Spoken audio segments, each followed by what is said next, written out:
Assalamu alaikum wa rahmatullahi wa barakatuh. Welcome to a new year, 2024. This is us starting again. Let's go. 2024. This is a landmark episode of Scope's journey. We're diving into an impactful storytelling and talking about challenges and our dreams over the last 10 years and how that has... what did you say? What? 10 years, 10 bro. years? It's crazy. What? Say again? Massive 10 years, a decade. Wallahi, I don't a believe decade. this one. A decade, bro. That's nuts. That's nuts. Listen, Hey, go on. I felt a bit nostalgic, right? So I thought, you know what, let me just watch back the first episode we did. Well, back in... 2014, 2015, something like that. No, it was like, I think maybe 2016 or 2015 that we actually started the YouTube yeah, videos. First, yes. YouTube. Yeah, Yes, YouTube, yes. So I watched that one back. Oh my days, man. What was it about? Your voice didn't break yet. Oh my days. It was crazy, man. We went from boys to men. Wallahi. Literally. Yeah, Literally, bro. Literally. We literally spent our 20s doing Scope, bro. Who does that? What kind of use of my 20s, man? Subhanallah. It's alright with you guys for the duration of my 20s. Allah musta'an. No. You couldn't ask for better company, eh? Okay. Mashallah. Nah, I think that was... the videos was, I think, a year or two after actual Scope. Yeah. So there was a few things that happened way before that. Way before that, yeah. 2014, right? It was... It feels like it was yesterday, to be honest. For me, nah. It's been 10 years, bro. I said, I for every single one of those 10 years. So like. It's been a slow 10 years, man. Aye. Oh my days. I love about it, but yeah, go on. It was the 2 years before that. It happened. We were all different places though. It was, yeah. Mentally and geographically. Absolutely, yeah. No, and I think if we go all the way back to 2014 and try to actually see where we were in terms of mindset, what made us start Scope? Like, what happened? This guy's reminiscing. Wallah, I'm reminiscing, There you bro. go. Genuinely, fam. Like, I'm. It's funny because you said it felt quick. It felt both quick and slow at the same time. Yeah. You know, so it felt like, wow, like 10 years has gone by. Literally. But also it's like, it's only been 10 years. Yeah. Do you know what I mean? Yeah. There's been so much that's happened with, between those years. Yeah. It's crazy. Subhanallah. No, in terms of what made us start, it's so funny because I remember listening, a friend of ours was telling us about how, this massive mosque in our community, Masjid Rahmah, it reached the state it's reached. Yeah. So it's probably one of the biggest, if not the biggest, Somali mosques in the UK. It was at the time. At the time, was okay, fair enough. No. So we lost that. Even that. So I remember him talking to one of the founders, who, he was advising him to, you have to start something, you have to get involved in something. And he told him, he said, listen, when we first started this, we were younger than you guys were. Yeah. And he said, we never ever imagined that it could have reached this level. We just saw a need and we tried to fulfill that need. Absolutely. And over the course of time and effort and the accumulation of effort, subhanAllah, it grew to become what it became. So I think it's fair to say that we never imagined it could have reached what it has reached. Yeah. And the start point, the ignition was Alaa. Absolutely. Do you know what I mean? We didn't like the status quo. Basically, we were complaining. It was a complaint, and from a complaint, Yeah, it was like I remember the someone phenomenon. It's just 100%. we like it's because it's very easy to sit and be like, oh, the state of our community is this, the state of the situation is this, or in the media we're portrayed like this, and we're not really doing. It's very easy to sit there and just complain about it and drink tea, but it's very hard to actually do something about it. And I think we all agreed that something needs to be done. Something needs to be. I don't want to make it sound like superheroes and that, but like I feel like far from it. It's just that even something small needed to be implemented. And then for me personally, like you realize that I did, or I tried to do what I could do by myself, but then I knew that I also wanted to be part of something greater than myself as well. That's something that, because you can work hard on your own, you can accomplish many things on your own, but if you work with people that think the same way as you and realize that, listen, this is the plan that I got, what are you thinking? You bounce off ideas, 100%. and you do all these things, you realize you can actually achieve a lot of things. And Allah Barak, I just wanted to I was actually thinking about it like a couple of nights ago, and I thought, you every day, alhamdulillah, you're part of something that is greater than yourself. It's not just you. And the same mindset I had back in the day as well, especially when we talked about these things. No, it's. I remember if I go further back from 2014, I think over the years. So we've known each other for more than 15, 17 years now. No way. Well, I'm not gonna lie to you. You're exposing our age, man. I'm not gonna lie to you. So I've known her for 10 years. 10, that's it. The moment school started, you know what I mean? That's when I met them. I'm 21.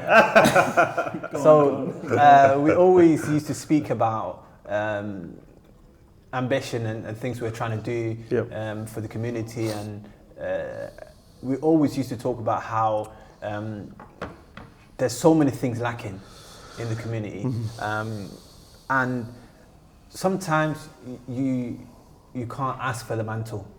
You have to forcefully take it. Little cute. And I fully understand why it happens.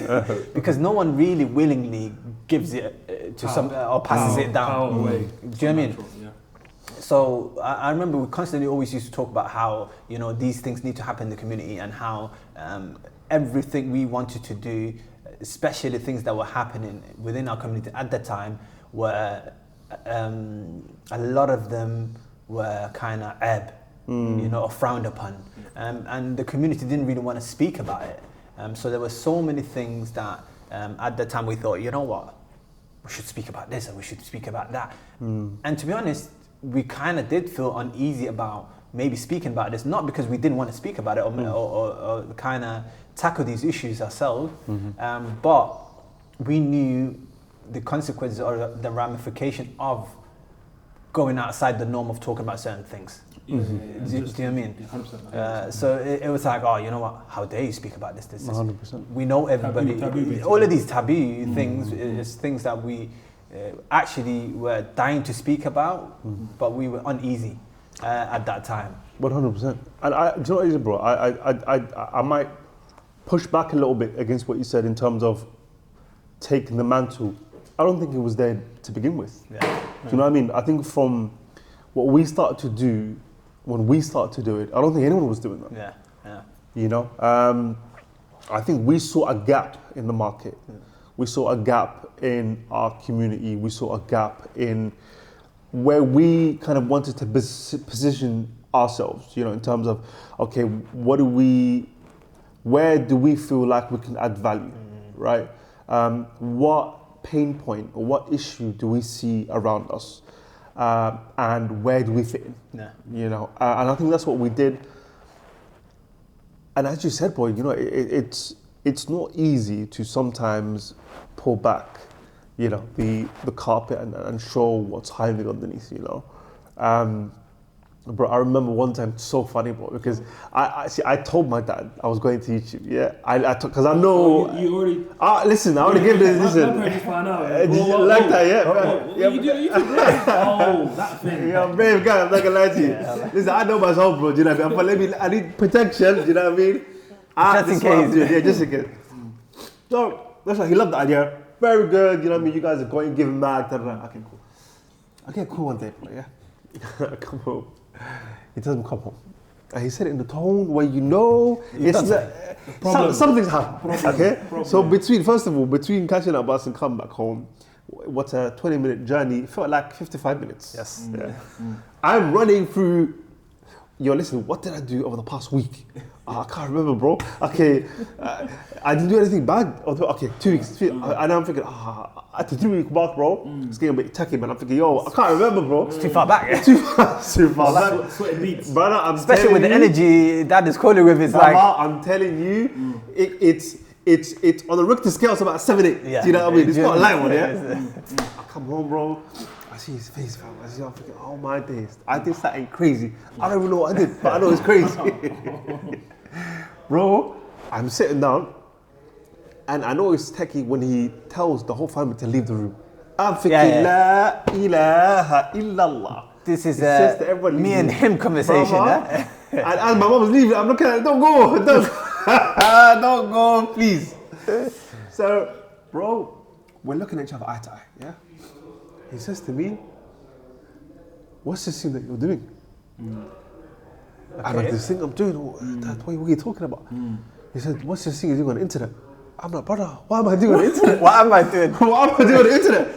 I'm like, Dad, like, I'm not understanding. Like, what are you talking about, yeah? Facts. He says to me, I remember you telling me at one point that you're doing something on the internet. I was like, are you talking about YouTube? He's like, maybe. Tell me everything you're doing on the internet. Yeah.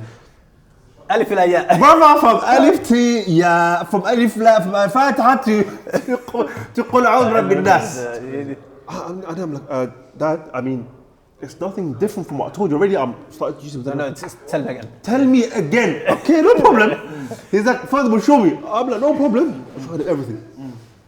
Going through every single YouTube video, yeah? And slowly, I feel the tension go down a little bit. I feel the energy go down a little bit. It's calming down a little bit. Okay, this is fine. So now that it's calmed down a little bit, I'm thinking, okay, now I can actually engage in a conversation. So I'm like, Dad, do you mind telling me, like, what's the issue? What's the issue? Yeah. He's like, oh, someone spoke to me. Okay, spoke to you. Chinese whispers is a mad thing. Brother, I'm telling you, Jibril. Brother. I'm telling you, there's a reason why they call it whispers. Yeah. Nothing whispered is good. Shaitan's whisper. Shaitan's whisper, bro. So I'm thinking, Dad, can you, what did he say? He's like, well, I was sitting in a halaqa, to the mosque already. He comes up to me after the halaqa and says to me, Abu Salman, have you seen what your son's doing? In that same shocked tone. Abu Salman, have you seen what your son's doing? My dad, understandably, is a bit shocked. What are you talking about? He's like, you don't know? Inna lillahi wa inna ilayhi raji'un. First of all, I've always heard that used in the context of janazah, of death. Okay, first of all. Oh my. Second of all, days. Bruv, I'm there like, bro, what is he even saying it to? You know what I mean? And my dad looked at the video, he's like, yeah, you're doing a good job. So I'm like, you have to tell me who said it. I said, no. So basically, after clarified, yeah, your dad was calm about it. It was calm, bro. He realised yeah. it's not as big as it was. He didn't even realise there was nothing wrong with it. So he was that mad after the reaction of the other. It was the reaction, bro. If someone said Inna lillahi wa inna ilayhi raji'un, exactly, do you know what I mean? In a mosque, bro. And bro, he didn't elaborate. He just said, you don't know? Inna lillahi wa inna. And he walked away. He walked away, bro. La hawla wa la quwwata illa. So when I tell you there's been backlash, bro. Definitely, there's definitely been a backlash. I remember when we've been working on SSCOPE for maybe like a year or two now, yeah. And I told my parents about this SSCOPE thing we're doing. We're trying to give back to the community and this and that. We're going to be on YouTube and podcasting and writing articles and stuff. My dad was like, good, you know. And then my dad was like, oh, you know, how much money is this thing giving you guys, you know? I was like, Dad, money doesn't come straight away. Like, that's not how it works, you know. You know, we have to kind of put work in and stuff. He's like, oh, okay, yeah, that's fine. And then, imagine, maybe a couple of weeks later, my dad goes to one of the shops, yeah, and he was like, oh yeah, so your son started YouTube now. The family must be racking in money. Yeah, I'm thinking, bruv. What did I think this is? What would you? Wallahi, they're like, it must be racking in money. Oh, okay. Yeah. Do you watch? You know these shabab nowadays, these youth and the videos they make. Yeah, are you aware of the type of videos he's doing? Yeah. My dad was saying, now you've planted a seed that was never there. Subhanallah. Do you know what I mean? So my dad comes home one day and says, oh, you know what? Tonight, Let's watch your one. We're gonna watch your videos in the living room. He's like, let's watch them. So, but at this point, I don't know. Then he's had that conversation. And he's fishing. Yeah. Do you know what I mean? So he's looking for something. Yeah. And I don't know this. I was like, oh yeah, boom. Put it on. He's like, oh, okay, yeah, good conversations, good topics. Yeah. Know about the videos? No. You actually realize, bro, how. And I feel like this is the first moment where I realized people's opinions will impact how you work and the content you're trying to make and how you need to double or triple check what you do, because there are people waiting for you. I don't want to sound like those people who talk about haters and this and that, but it's natural that people are watching what you're doing and pick up on something, right? And I remember Mr. Man were just complaining about how grown-ass people, if it was our age mates, it would have been fine, but when grown-ass people are actually just pulling you down when you're trying to do something different, and it goes to show, because my dad was saying you're doing something that nobody's done before. Exactly. Do you mean? So it is weird, especially within our communities, to go out of the norm and to do something that nobody's doing at that time. 100%. It's not okay, you know. And I feel like definitely how we approach SSCOPE changed from that moment, because before that we were naive. Yeah. Do you mean? You'd expect us to be naive though at that time. Yeah. You'd expect us to just We were kids, we were little boys, man. Kind of go with the flow a little bit. But then, like, obviously, a lot of things come into play: image, reputation, who you are, what you're doing, and the why as well, which is actually it's deep, man. I think that is the most important. I think, and maybe that's one thing we constantly went back to, is the why. Do you mean, if you don't know why you're doing something, it's very easy for you to either get disheartened or stopped completely, or just do things whilst your heart's not in it. Yeah. Do you mean? When you actually look back at it, 10 years is not a short amount of time. No. You know, we say 10 years, of course, and that doesn't mean that it was just continuous 10 years where we're just constantly working. No, it was stop and start. Yeah, you have to be honest, and that's kind of tied into some of the challenges that we've had that I'm sure we'll get into. But I think the one thing, as you said, and as you mentioned, Jibril, the one thing that acted as an anchor, the one thing that acted as, that thing that kept you going, that point of resilience, that regardless of how many times you stopped, or regardless of, how many failed starts you have, or, this flopped, or that flopped, or this worked, or that worked, sticking to it. When a lot of folks have come and have gone in that period. But sticking through it, I think, is absolutely tied into your why. And once you have that figured out, especially as men, I think you're able to, this is true for anyone, but just speaking from our own perspectives, once you have your why, you're able to do anything, to be honest. Absolutely, 100%. You just have to reset and figure out, like, have I reached the goal, or have we reached the goal we want to? No, we haven't. Have we tried to get the impact we wanted to get? Not yet. It's always that, for me anyway, it's all like goal oriented, and just have you tried to reach A, B, C, D? Not yet. Okay, cool. We have to keep going. And also, people's opinions, yes, has an impact on what we're doing, but people's opinions also change as well. People's opinions always change as well. So it's like obviously our parents and our parents' generation, they have a significant impact on us. But you know what? If you're doing what you're doing, and it's honourable, and it's it's in line with the Quran and Sunnah, and Allah Ta'ala is okay with it, please do it. And there's cultural shifts and stuff. Then what you're doing is okay.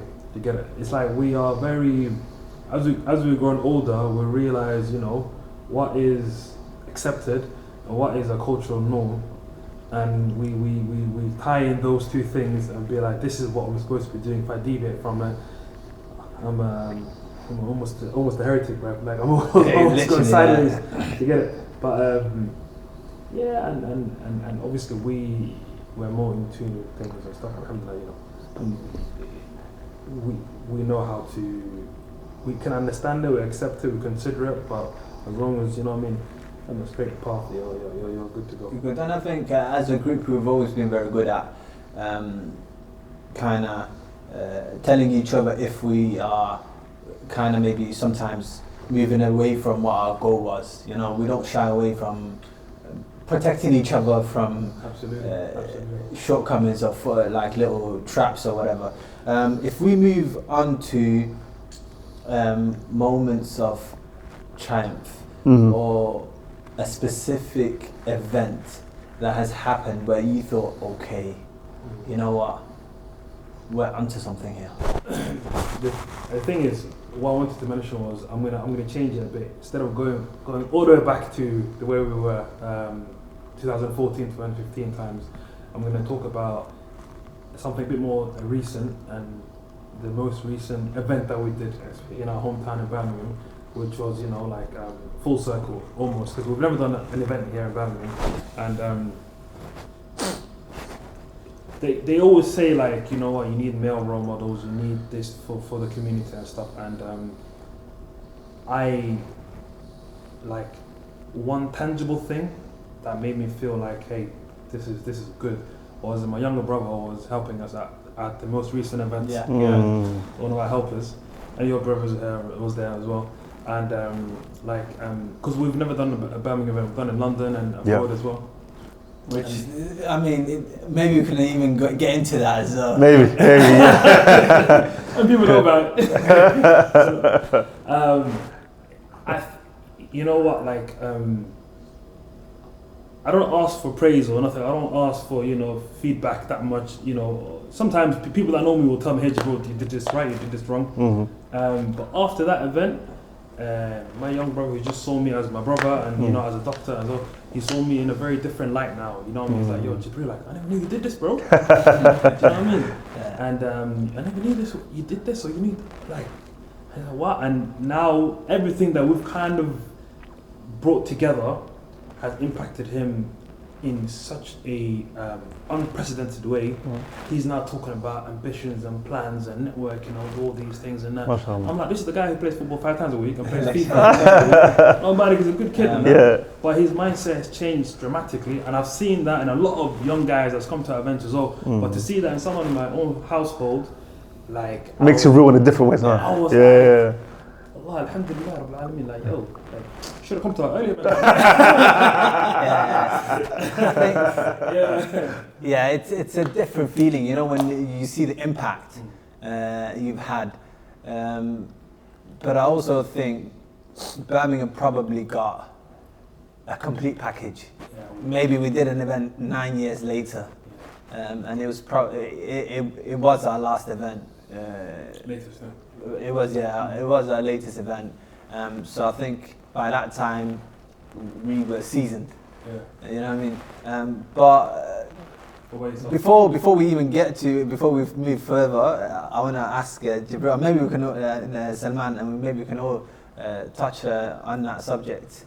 But why did we not do an event in Birmingham? This guy wants to throw me into the deep end. No, because we're reflecting on the last 10 years, so it's... Okay, I will say this. Okay, I will say this about the event that we ended up doing, which was, what, 3 months ago now? Yeah. SubhanAllah, time flies by, bro. The package that we provided, or the model that we brought to Birmingham, was our most polished yet. Yeah, for sure. It was the one that we've been working on for a while. It went through many different iterations in many different parts of the world, you know. So it was, I think, probably our best event. Yeah. Yes. For me, for 100%, you know. Absolutely. Because it was, you know, it was a coming together of so many parts.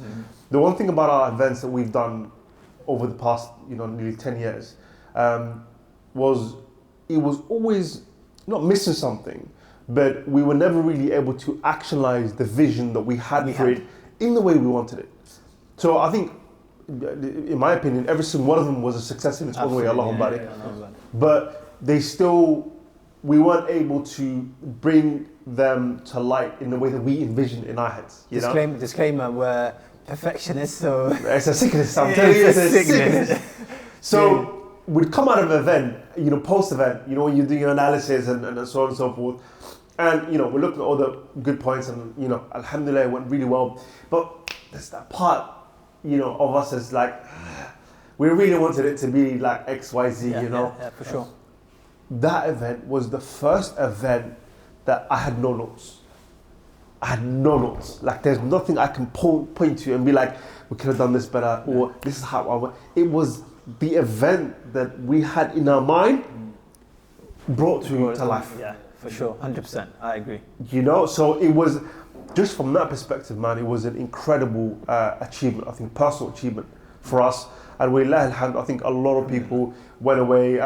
Most perfect example is within your own household. Yeah. A lot of people came away with it with such a value add, and I think that was even 100%. And I think outside our own personal ambitions, I mean, these are the key things that we really drive towards, and that matter to us more than anything. So, alhamdulillah, it might have taken a while for us to get there, but I'm so happy we did it in the way we did it, because it ended up being really our standout event, and we're better than our hometown, So absolutely, this is how you know it's a politician.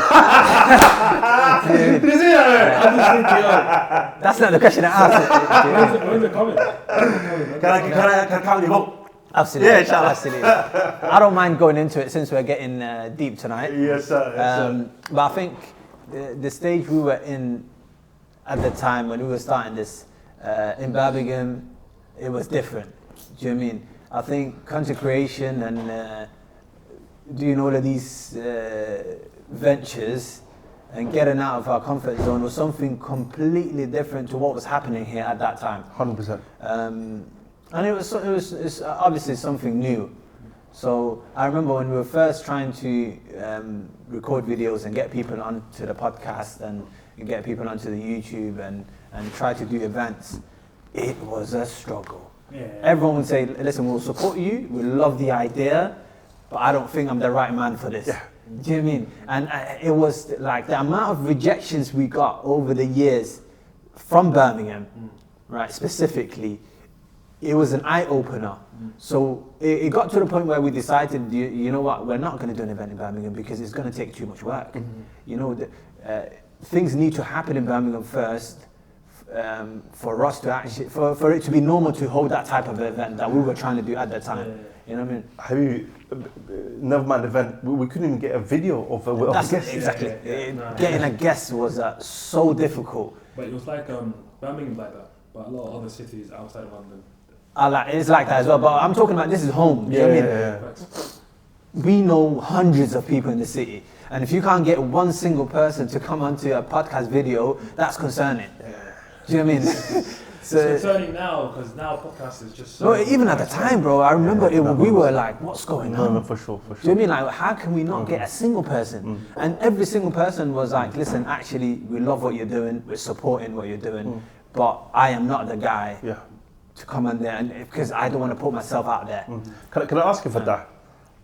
What percentage of that do you think is a consequence of just Birmingham being Birmingham, and you know what they say, that your city is usually the last place to rock with you, so that most people who are engaged in any kind of venture, they usually find that they get support outside of their city first, and then once it catches momentum, then other people kind of jump on board. So I mean, that's usually a phenomenon that people from all over experience. So like, what ratio do you think is that versus that, and what do you think? I think 90% it's Birmingham not being used to the internet, YouTube and content creation at that time. Because I was thinking about this the other night.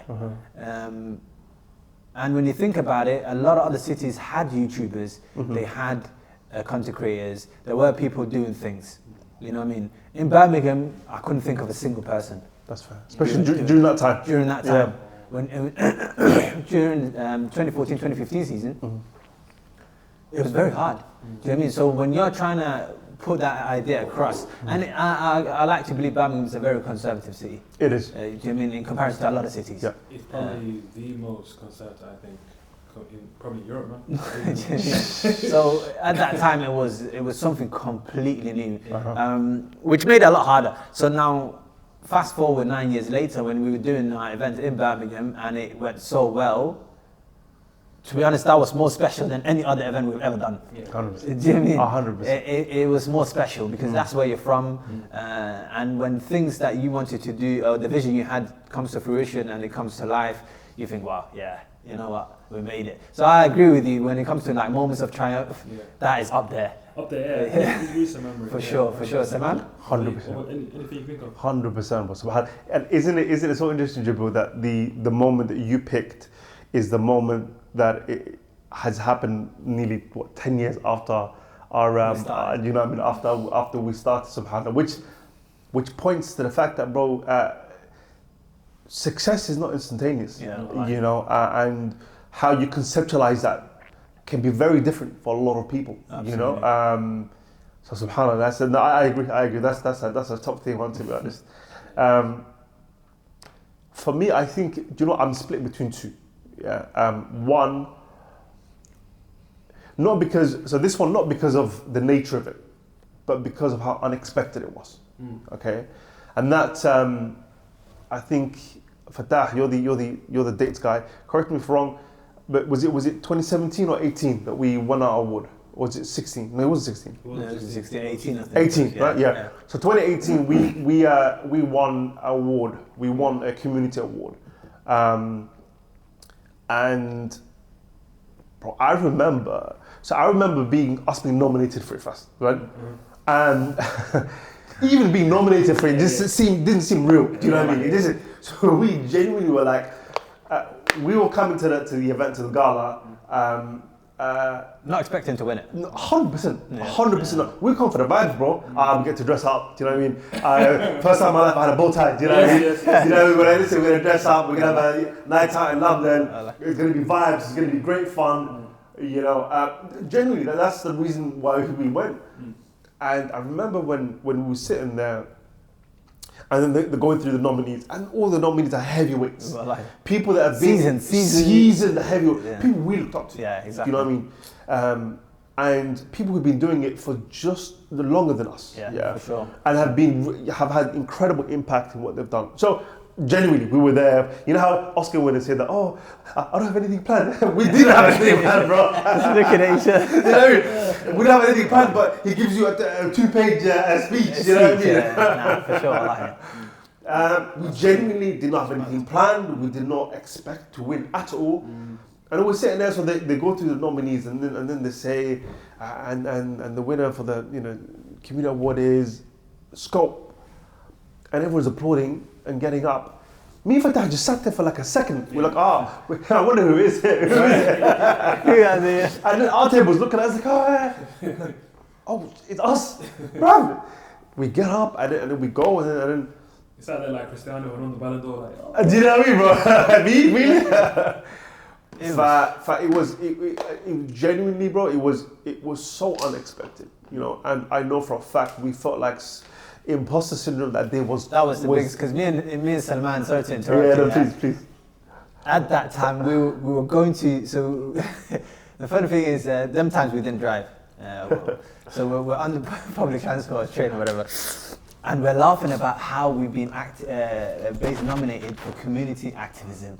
Like, bro, what have you done to be nominated? And then come to think of it now, forget winning it. We're thinking, how on earth are we nominated? Like, that's how deep the imposter syndrome was. Wallahi. So we realized pretty early on that no one really cared about the problems that faced us. You know. And if we wanted to see a change, listen, I'm not going to say that the change came from us, but we felt like we had to do something. Yeah. At least, you know, there was this guy speaking about, you know, the whole situation in Palestine.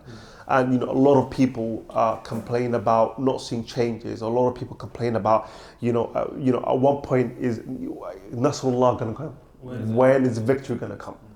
And his point was a very, very astute point, which is the end result is not in your hand. It's about the effort. It's absolutely about the effort. You know, it's what you do. You know, at the end of the day, it's incumbent upon you to do your best, to try. And the That's outcome, what you can do. that's what you can. The outcome is Allah subhanahu wa ta'ala. And then the analogy he gave, which is an incredible analogy, was that a lot of the prophets of Allah, a lot of them, quote unquote, failed in their mission. A lot of them were killed. A lot of them, their people didn't embrace Allah's message.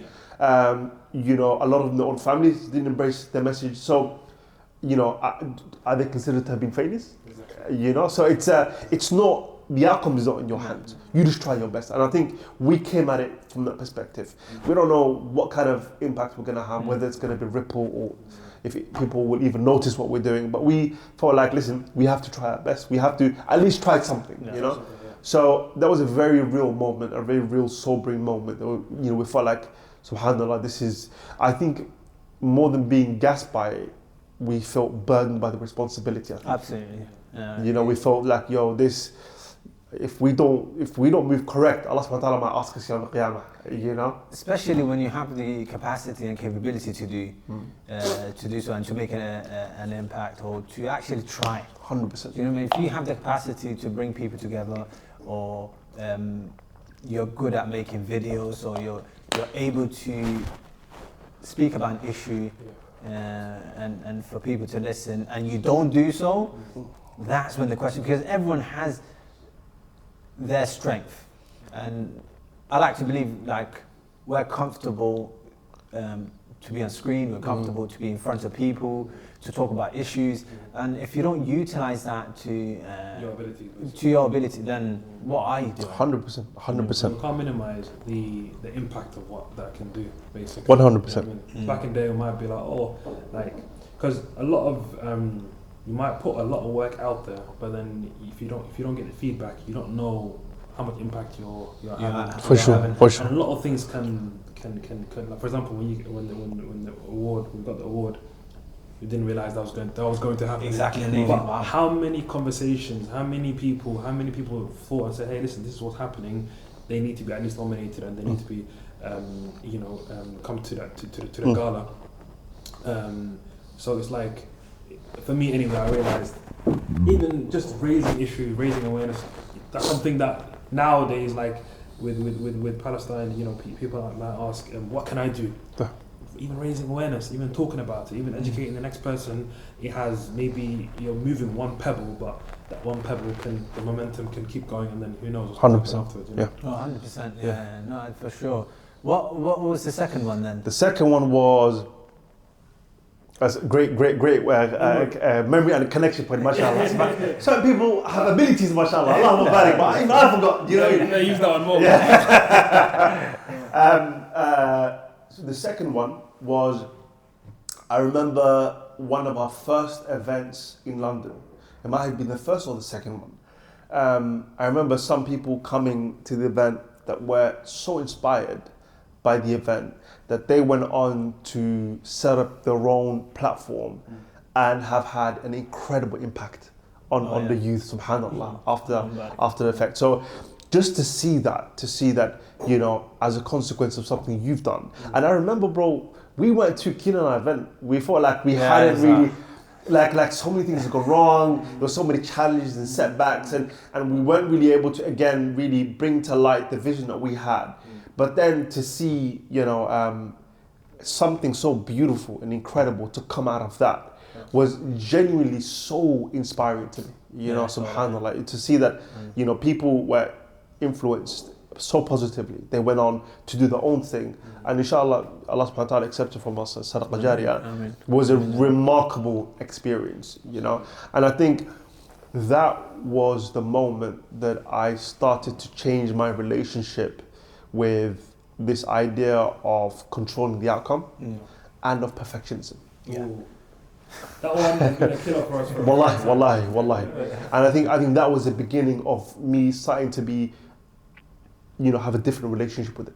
Because I seen it in front of me, you know, just because even though we hadn't been able to create what we wanted, the outcome was remarkable. Absolutely. You know, something came out of it that we couldn't even have anticipated whatsoever. You know, so for me, I think those two are the. I remember we always used to talk about the conversation of, not looking too much into the numbers. And maybe these experiences we had where we saw the impact we were having, maybe it had an influence on, not looking at it from a view of, this video didn't get 40,000 views, which the other videos before you used to get, like, we used to get 70,000, 80,000, 60,000, and it was normal. It was normal. Do you know what I mean? It was normal. But then I remember, because we constantly used to take breaks, and maybe because of those breaks, we've lasted so long. You think so? That's an interesting. Yeah, that's an interesting. That's an interesting take, man. Very interesting. I've never thought of it that way. I'm always thinking, like the opposite. Listen, I'm telling you, man. The last few days, Even you were thinking about I've been thinking about it, because to do something for 10 years is not easy. 100%. Do you know what I mean? Yeah. Imagine if you were at a role at work for 10 years, you would be a dinosaur. Do you know what I mean? So I was thinking about it, and maybe because I've started working in the NHS and these buzzwords now, like burnout and all of these things, it's key. So I looked and I thought, maybe the reason why we lasted so long is our why has never changed from day dot. But also, burnout is something we have kind of managed well, because we've taken breaks for various reasons. Education, wedding, work, whatever was happening at that time, we've taken a break. But we've always been constantly speaking about it. But I remember when we were talking about viewers and numbers and this and that. And I remember, I can't remember who said it, but some of these numbers we talk about, it's not real life. So if you say, this video only got 3,000 views, right? And if you deep it, I remember we were having this conversation, and you wouldn't be able to fit 3,000 people in this space now. No. Do you know what I mean? So what are we talking about? So if 3,000 people have watched a video of yours, and 50% have taken on board what you've said, and another 50% off that have, been inspired now. Bro, that's almost 1,000 people. Do you know what I mean? Like, come on. Do you know what I mean? Like, if 700, 800 people have been inspired, and taken on board what you've said, and be like, you know what, actually, I'm going to do my own thing, or do this and do that. That's not a joke. So, and I think that's maybe, at that point, we started changing our viewpoint. I think we had a conversation about that maybe a couple of years ago. Yeah. And we said essentially, like, obviously, after doing our own research into other YouTubers, other channels and stuff, and then you could kind of like break it into two, either entertainment or value. And what do we want to be known for? What do we want to bring to the world? And we had our fair share of entertainment type videos. And you know what, sometimes entertainment is good and you need it and stuff, but like, I think as we've grown older and we realized, hey, listen, okay, cool, our content changed. Our content changed slightly. Get load, man. And also like value aligned more with our why than entertainment did, if that made sense. For sure, yeah. And it's like, you know what, you want to have that portfolio, you want to have that collection of videos. We talked about this, we talked about that, and you want to look back at it 10 years from now and be like, hey, I'm still kind of proud about these types of videos. I think that's when I felt that increased motivation. Hey, listen, whatever we're talking about, it doesn't matter if it has 15 views or 15,000 views, like, this thing needs to be spoken about. Yes. This thing's an issue. This is an issue people need to know about. So 100%. Going back to some of the early challenges we had, I just remembered something now that you're talking about this. And when the community were speaking about the fact that we had a YouTube and telling our parents, and it's becoming an issue because constantly people come up to our parents saying, guys, your children are on YouTube and blah, blah, blah. And I remember us having the conversation of 10, 15, 20, 30 years down the line, okay? If you rewatch it, would you be proud of what you've done? I wouldn't.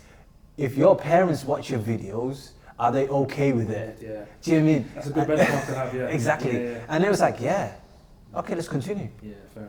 And that's probably the moment we decided to kind of close off caring about what people had to say about the work we were trying to do. 100%. All right, if we move on to... Well, before that, how about yourself, man? Oh, yeah, okay. You can't skip this up. So for me, I think the moment that resonates with me the most is when we did an event in Sweden. 2018. 2018 again. It had been a long time coming and we had spoken about it a while. But when we did our first international event, and that room was full, of 250 to 300 people, it was amazing, and I couldn't believe it because, if this was the UK, fine, but we took a flight to another country and it was sold out. It was incredible, and that's the moment when I thought, you know what, we're onto something here, because there's a vision. Yeah. There's always a vision for what you're trying to do, but once you go to a different country and people still believe in the things you're trying to do, then you think you've got the recipe, because it's not just, you're not going crazy. You know what I mean? Like the recipe you have works. So at that time it was, and when during that event a lot of people were coming up to me saying that we've been listening to you guys for numerous of years, thank you for coming, and thank you for being here, and a lot of people, a lot of boys were coming up to us saying, listen, I constantly listen to you guys and it's impacted me, and you guys have inspired me, and wallahi, I remember because at that time we were at University of Rud, and we were doing medicine. So at that time, I remember it was very difficult taking a break away from your studies to come and do SCOPE. So at that time, when you get that kind of feedback, you think, you know what, I'm gonna put every free time I have, I'm gonna put into this. Absolutely. Let's go in with our next bit. Yeah. So, what are some challenges that you think kind of changed the direction of SCOPE, or what are the most important challenges that kind of shaped you as an individual? Okay, I think you kind of slightly touched upon obviously being students abroad, having no money, but we had time. We had time though. 100%. And obviously with the rest of us being in the UK, me, you being different countries as well, and having to self-fund ourselves as well. So when you come back to the UK, you have to work and earn a bit of money and then do this as well and try to bring it all together. Was kind of the norm for us for a certain period of time. And that was hard, man. That wasn't easy to maintain, especially when you feel like, hey, listen, I need to do this. I need to get my studies involved as well, pass my exams and do these types of things as well. But one big change as well was coronavirus. People think about coronavirus like an ancient entity now. I don't think nobody talks about it like that. But when before COVID hit, I think we were on the cusp of something. 2019. 2019, we were on the cusp. We had a great year in 2018. I think 2019 was 2018 Canada as well.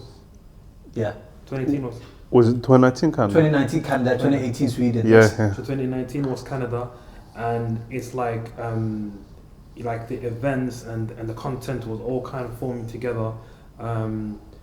It felt like, okay, cool, this is now, and we're almost finishing uni, close to finishing, okay, you know what, things are kind of starting to come together. we need to start planning the next level, coming back type of thing, and then boom, like standstill, shock. The whole world is in lockdown. It's unprecedented. We don't know what to do about that. I remember being in my room and thinking, yo, what's the next steps now? What's going to happen? You know, like, and it was just confusion. And I think like Ramadan of the first coronavirus, I was locked in my room because I had COVID as well. I had to do a 7-day isolation as well. I don't know if you remember that. Yeah. And then we had to do little videos of talking about things that meant a lot for us as well.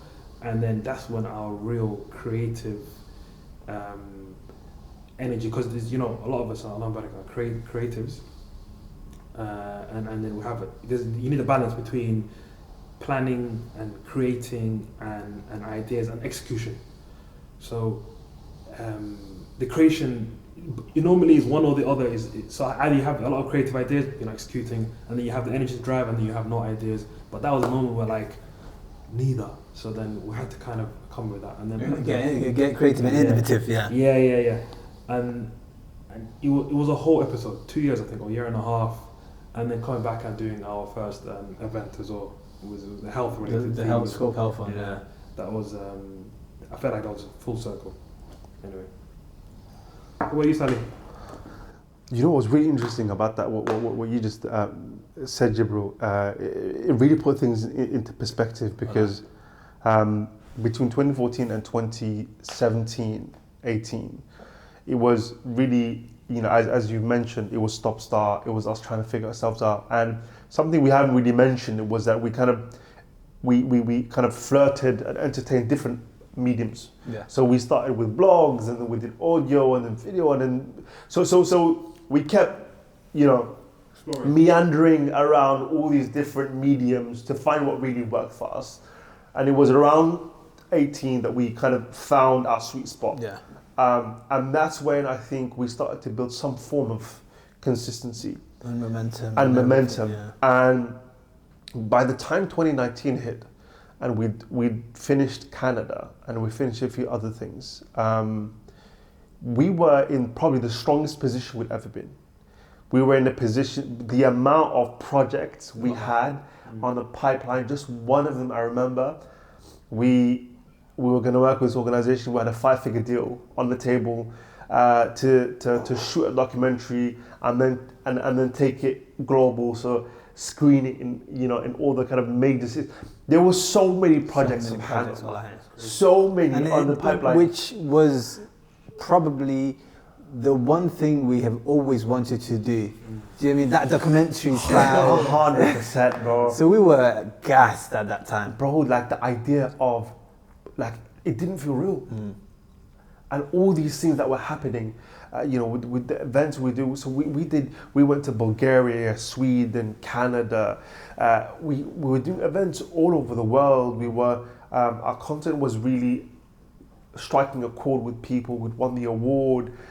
We were having a real impact. And we're seeing the fruits of our labor. And then all of a sudden, subhanAllah. So I get why you say that, Jibril, because that was a real setback, to be honest. I don't think it's only now that we're in a position where we're kind of bouncing back and really kind of realigning ourselves and our mission, our why, and kind of pushing ourselves again. And the fact that we've only actually been in the same city together for a year now. So imagine that we did all of this over the last 10 years where we were never in the same city.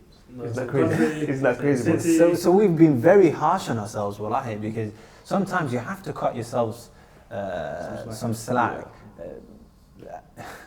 When you think of the fact that Jibril was the last one to come back to Birmingham, and he's been back a year and a couple of months now. A year and a month. Yeah. It puts things into perspective. It puts things into perspective, yeah, because he came back 2022 December, wasn't it? Yeah. So it's been a year and a month. So then it makes sense. That's why we put all the videos out the last year. Literally. Jibril was a special factor, bro. That's here, we're here now. Let's make it happen. Let's go. Let's grind. What about you, Salman? I would say that the biggest challenge I felt, I'm going to personalize this. I feel the biggest challenge I faced was not to internalize where we were, where we are, versus where we wanted to be. I think that was the biggest challenge. I think in line with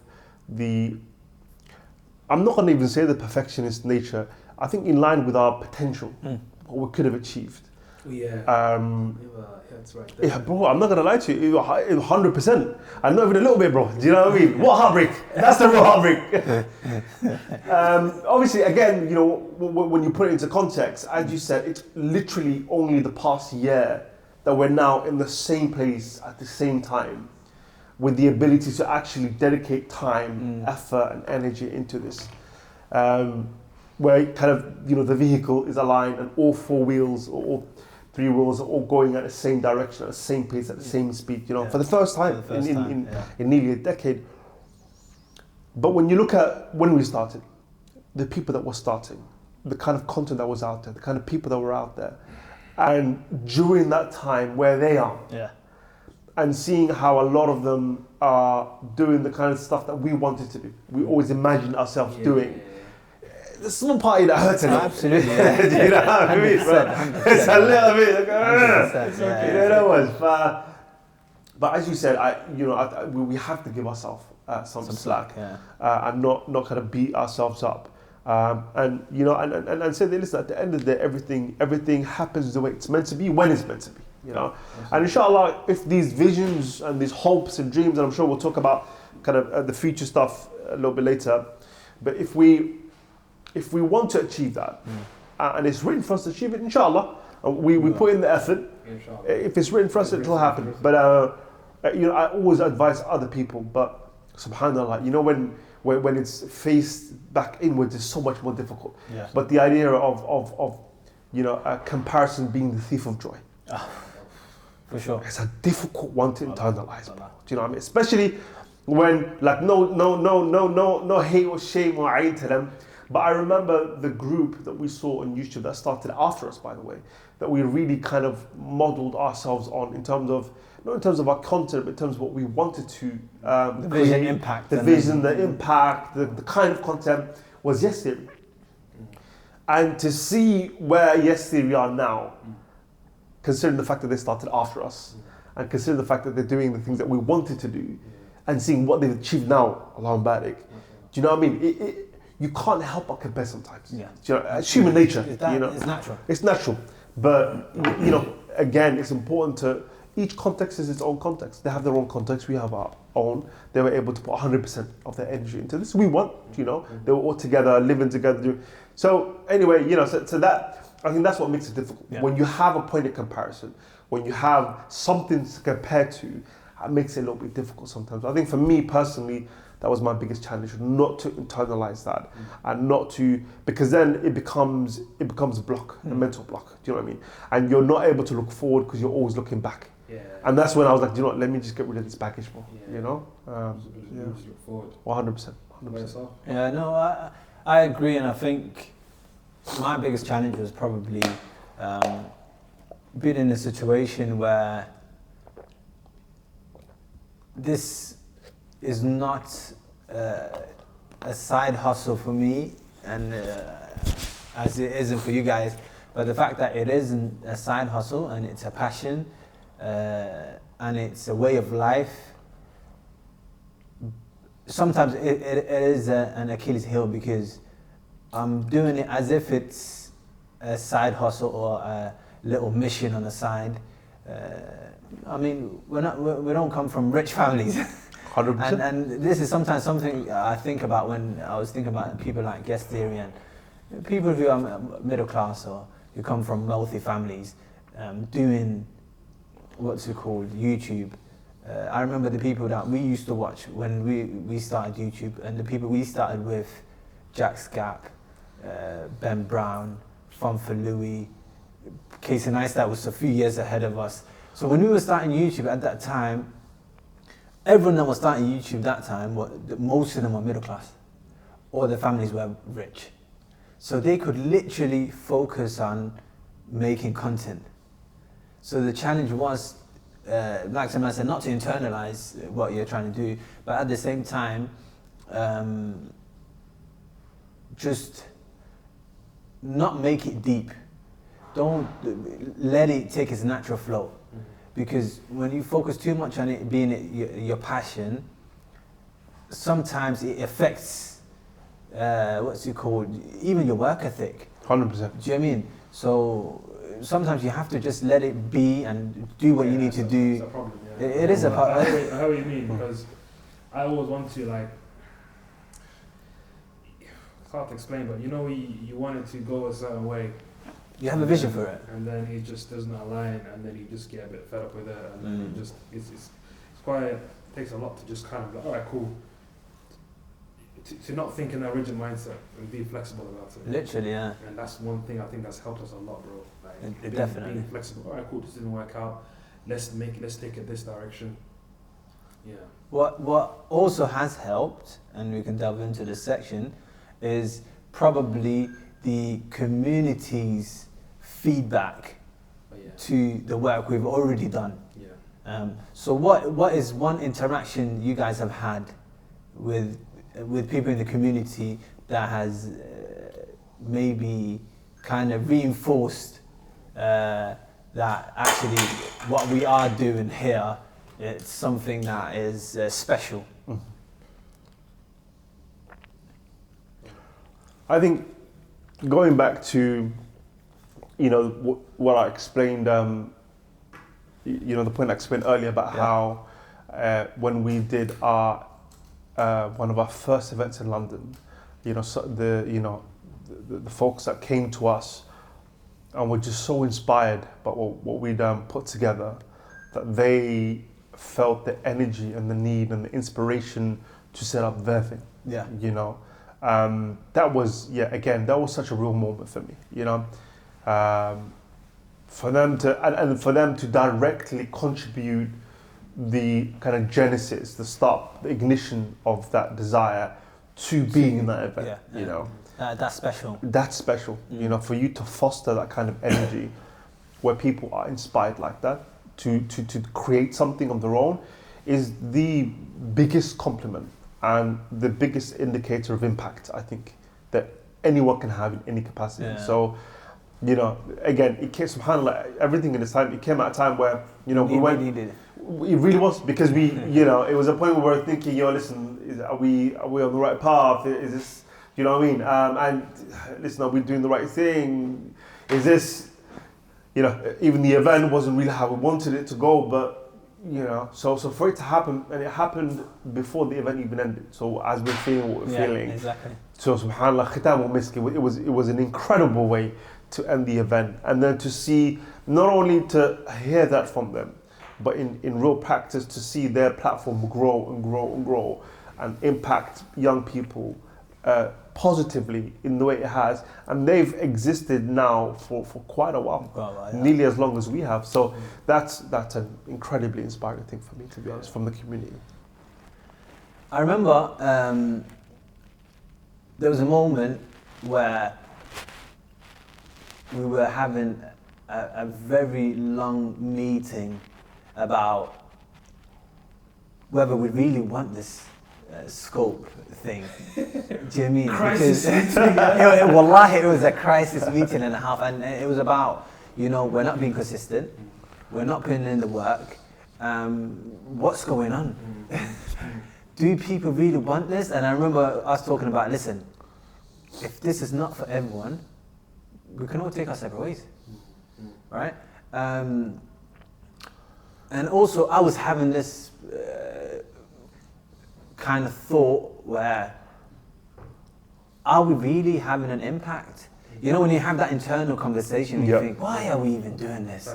Like, I can spend my time doing other things. Yeah. Do you know what I mean? But I remember us talking about it and saying, listen, we all know we want to have an impact on society. We know we want to make a difference. But if it's not SSCOPE, no problem. Do you know what I mean? 100%. We can all do our own thing. It's fine. And subhanAllah, the next day, right? this is during summer. You know how Greenland have summer conferences and stuff, Yeah. and winter conference. So this is during the summer conference. So it was in the summer months, and I parked my car in Morrison's, walking towards Green Lane, and outside of Green Lane, I just hear this auntie says, "Assalamu alaikum, you're right?" I'm like, "Wa alaikum salam, good, yeah, alhamdulillah." She's like, "You guys do YouTube, right?" I was like, yeah, we do YouTube. She's like, "Habib, keep doing what you're doing." That's mad. Wallahi, next day, she's like, "Keep doing what you're doing. My sons watch you guys." And she was like, it's so good to see young guys who are actually trying to make a difference than just sit there and just watch the world take its natural course, you know what I mean? So she was like, "I know you guys are doing education, and from what my kids have told me, you guys are studying abroad, so it's not easy.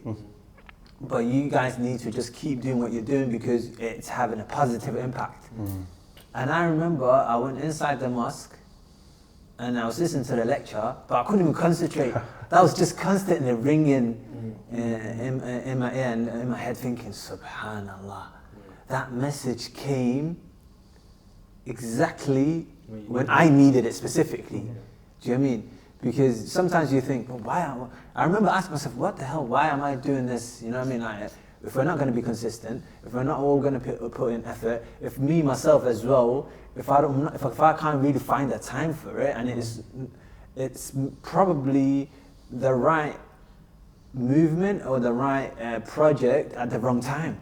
And it was a strain on us because we've got exams coming up, we're studying abroad, I need to save money to pay for my next semester. So it's like, what is this scope nonsense, man? Like, should I just park it? Do you know what I mean?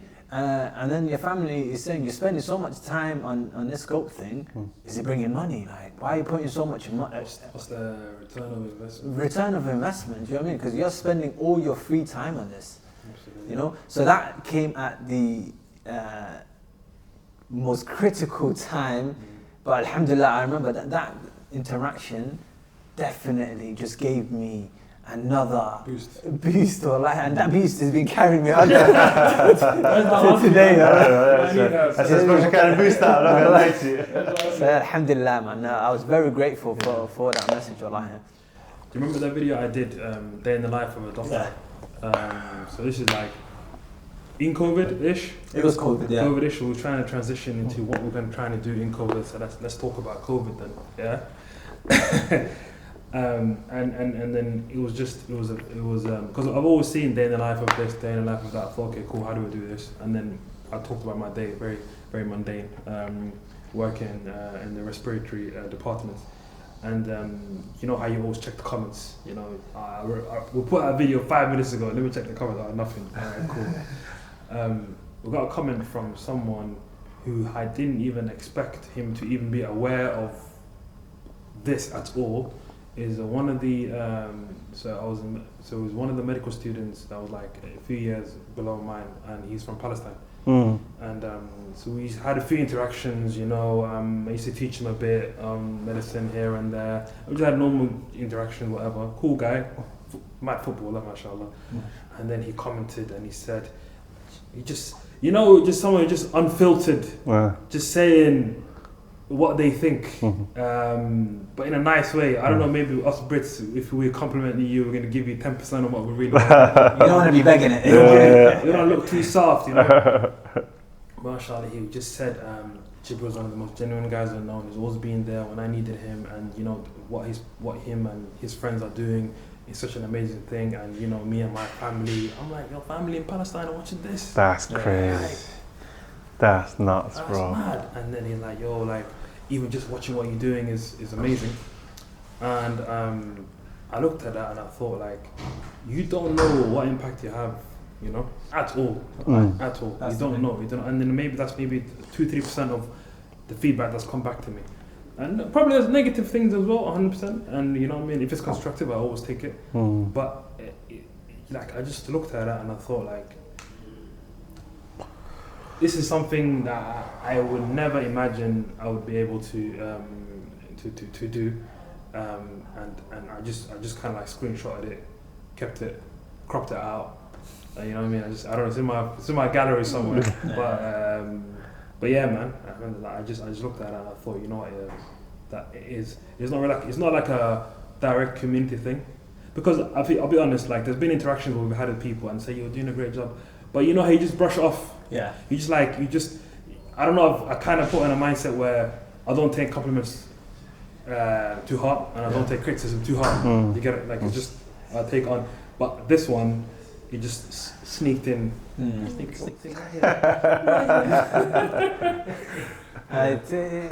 Sometimes you realize how these comments and feedback can help. Of course. Do you know what I mean? So they are important. But yeah, boys, that's been almost that's why it has been 10 years, and you know what I mean. We can sit here and reminisce and talk and tea and all that, but inshallah, what we're going to do in the future, what do we have planned? Because now, 10 years from now, I don't want to be hearing like Salman saying, "Oh, we should." You know, I'm like, "Oh yes, we did that." Like, 100%. Yeah. I think we've. It's hard to say because you want to make an impact, and I think always we talk about how we've always wanted to change the narrative by storytelling, right? And we want to maybe kind of take up space that we are representing where we're from, but at the same time, I guess we've realized slowly, and maybe it's due to maturity, or maybe it's due to experiences, that not all representation is good representation. That's fact. And we don't want to take up every space. 100%.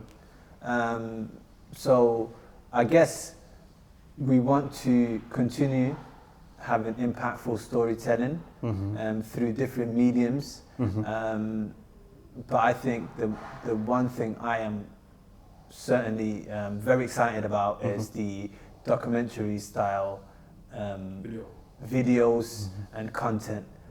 For me, that is something I've always wanted to do. Storytelling is something I've always loved. 100%. I think I'm a massive consumer of YouTube myself. But over the years, I've become less of a consumer, more of a content creator. Not as much as we've always wanted to. 100%. But I think in the next, inshallah, 10 years, we can focus on that content creation, impactful content creating, telling our stories, telling other people's stories of people that are making a difference, people that are important to us and to our community, and people, the unsung heroes, Exactly. We want to be able, like, alhamdulillah, I think we've gotten to a place now where we have the ability to showcase stories and amazing stories of people that are in the dark, and if we bring the light to that and the world can see that, that's something amazing. But not to forget as well, like, we want to continue fostering relationships and networks with like-minded people. Sometimes we look at people who have come to our events and now are best friends, and you know what I mean?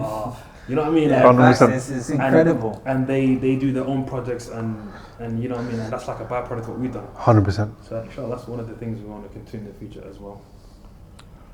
What about you, big dog? Yeah, no, you guys have touched upon, what the next, at least the next year looks like for us. But for sure, I don't see us kind of divulging away from this too much over the next 10 years, I think.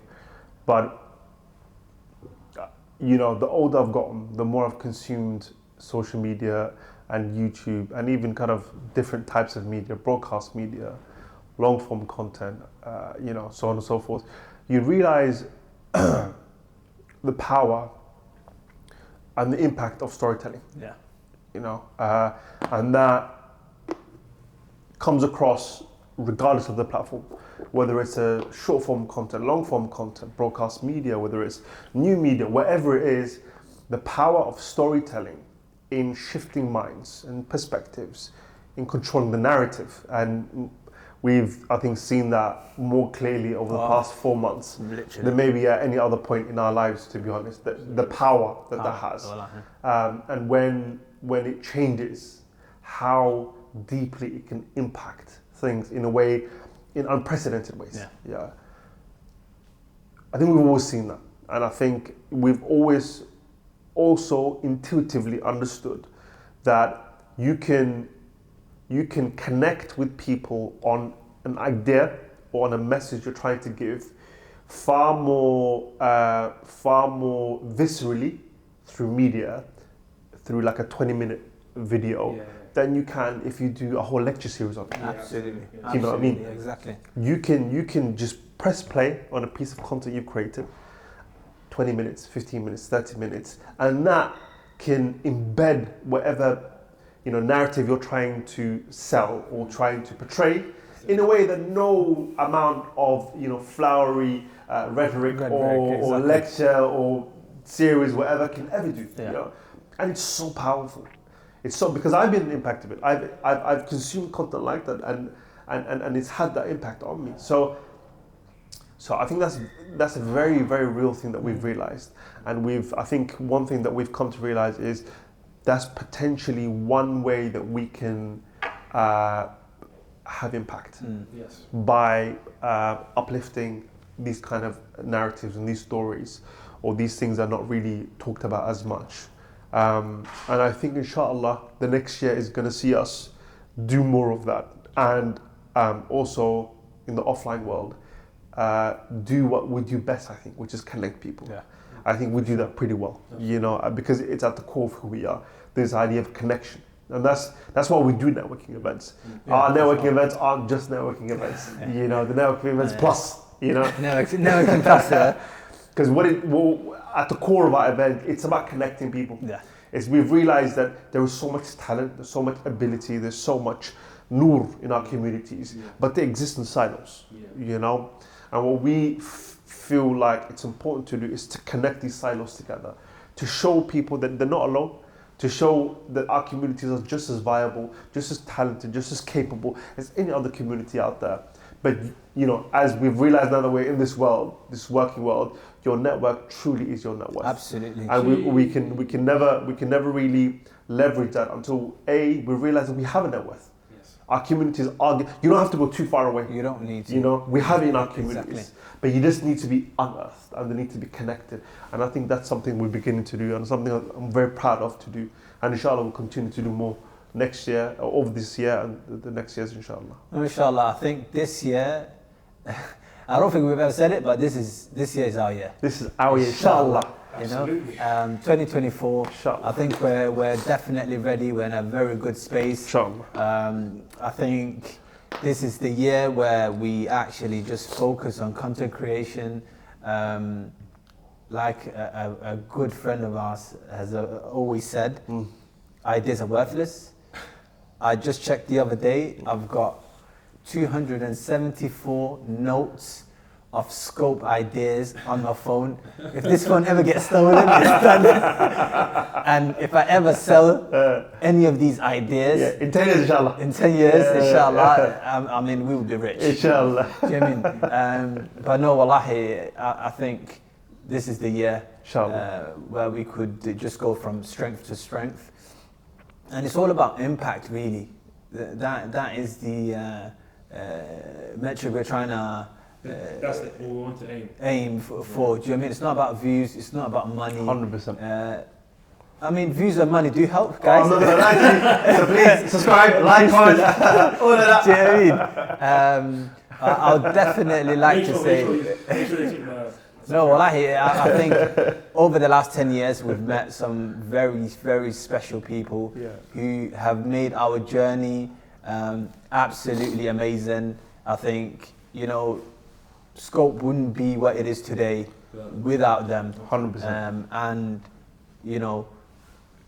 we need to connect more, to probably create more together. I think, like Salman say, we all exist in different pockets, and the strength is in numbers. So we need to start hitting each other up, working together, networking, and that's where the strength thing is. I feel like everyone is trying to do their own thing and trying to come up, but it's easier to come up together. We're not going to sit here and pretend like we have gotten to where we are today on our own. Wallahi, we've had so many handouts and so much help and support from everybody. And we definitely don't believe that anybody can get there on their own. There's nobody that's going to get a small loan of £1 million,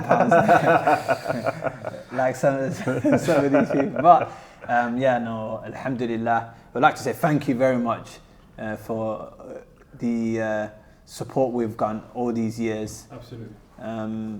And I feel like this episode has been very special to us. It's definitely a very nostalgic, reflective. Good conversation. Yeah, absolutely. Cathartic episode. And I guess I'm definitely done with looking back. 100%.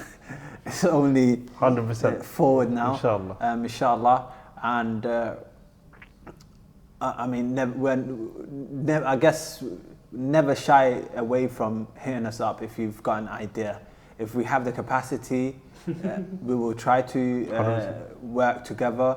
One thing I've definitely realized is, as older we've gotten and the more we've done this, we've become very comfortable within our own skin to say no if it's not possible. If it is not within our capacity to do so in that time, then you know it is. But if we can help, by any means, just you know, I mean, help and collaborate. Yeah. And I think this is the season that we've really, you know, and I think one thing we've realized working together that we want to implement moving forward is that, you know, if you want to go fast, you go alone. And if you want to go far, you go together. Facts. And one of the strengths of this has been that we have had each other to rely upon. Yeah, absolutely. So I think moving forward, absolutely people that align with us and we align with them, we, you know, collaborate with them on different visions and different ideas. This is that time, inshallah. We're in a position now to actually do that, I think, inshallah. Yeah. Inshallah. Yeah. And on that note, I'd like to say it's been a very nostalgic and amazing episode. Inshallah, we can all be here together in 10 years' time doing another episode. Inshallah. Reflecting back on another 10 years. But no, alhamdulillah, it's only by the will of Allah that 100%. we are here today doing what we are doing.